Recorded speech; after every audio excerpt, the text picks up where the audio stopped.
But for whom? Israel. For Israel. It is no longer for the believer today who is under the believer today is considered to be under the Messianic Torah.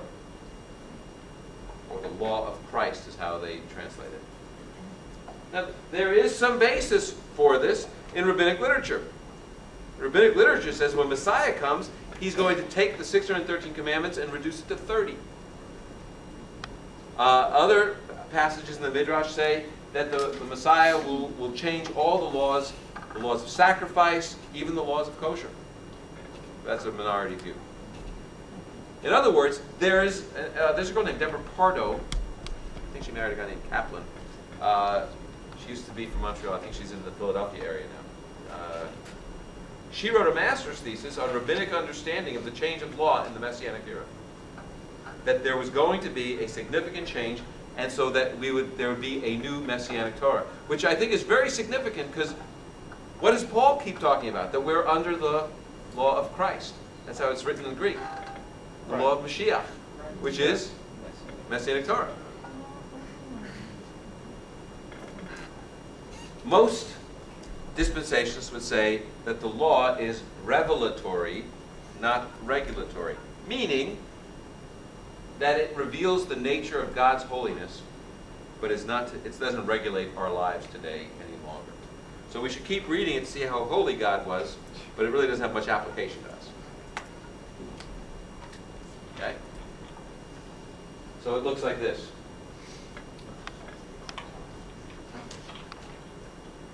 That the temple ceremonial laws are not to be kept, the societal civil laws are not to be kept, and the individual moral laws aren't to be kept. Where are the moral laws found? They're not antinomian, they're not lawless. Where do they find them?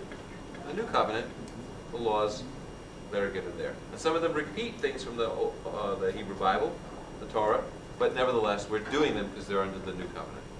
I would say that this is the perspective that my friend Arnold Fruchtenbaum has. Yes. Yes? How do covenant and dispensational theologies, therefore, because they don't say that God's law should be applied in society, do they therefore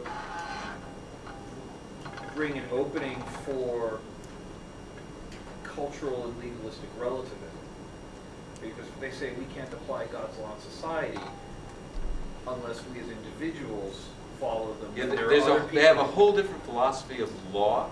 They're not lawless, and they do believe there's moral right and wrong, civil law, but it's almost a discussion for another class. But what they do believe, for example, is the rights of the individual, right? And what's good for society. And so there are aspects of moral law that they believe should be brought, but not because the Bible says so. Although, if you listen to most fundamentalists, why are they against gay marriage? Because the Bible says so. Well, really, that's not the philosophical basis for being against gay marriage if you don't believe you're under the law. There's a philosophical civil law perspective about morality in society, because all law is ultimately based on morality. And it's not because the Bible says so. And when they say because the Bible says so, of course, what do non-believers say? How can you impose biblical law on a society that doesn't believe it? And they're right. There are other reasons for making the case for it. That's for another time. Okay, here's what I would call a canonical approach. Canonical theology. This is what I would subscribe to. I would say that the Torah is not a book of law. It is a wisdom composition. It is a book of wisdom. What I mean by this, first of all, it's highly selective about the laws that are included. For example, in Deuteronomy 24:4, it gives a very limited divorce law. Yet later on, we know that there was more extensive divorce law not included. Also, Leviticus 18:10, where it talks about incest, it forbids sexual relations between a granddaughter and her grandfather. It doesn't say anything about a father and a daughter. Well, obviously, if granddaughter is forbidden for the grandfather, don't you think the daughter is forbidden of the father? It's just a law that wasn't included. I think that, in my opinion, Moses was being selective to give a taste of the laws that were given on Sinai. Okay? He wasn't giving them all. That's my opinion. Okay? It's selective, but here's the better reason. It's called wisdom. If you don't want to believe it's selective, this is enough. Deuteronomy 4:6. It says, carefully follow these laws, for they will show your wisdom and understanding in the eyes of all peoples. For what great nation is there that has a God near to it as the Lord our God is to us whenever we call him? What great nation has righteous statutes and ordinances like this entire law I set before you today? See what a wise God you have? Look at the laws he gave us. The idea was to show the wisdom of the God of Israel. Ancient Near Eastern texts, like the Code of Hammurabi, all their laws were not considered law codes, but rather a collection of the king's wise sayings.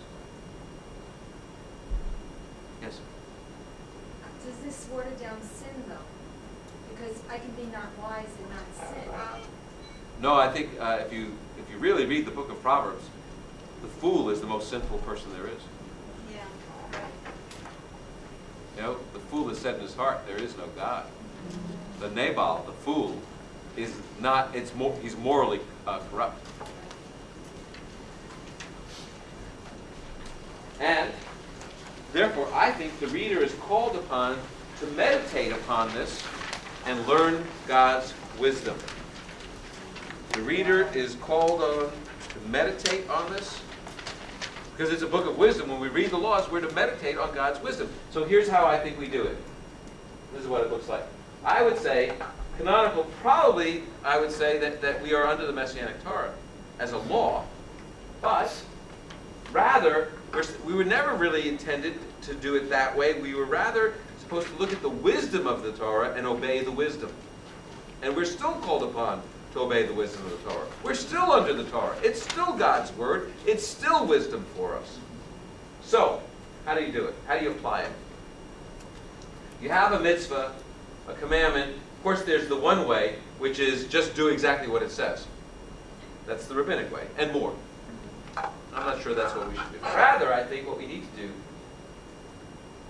that's point A, the mitzvah or the commandment. Point B would be, look at the commandment and say, what does this commandment teach about God, or people, or creation? So first you observe the commandment. Secondly, ask, what does the commandment teach about God? So A is look at the commandment.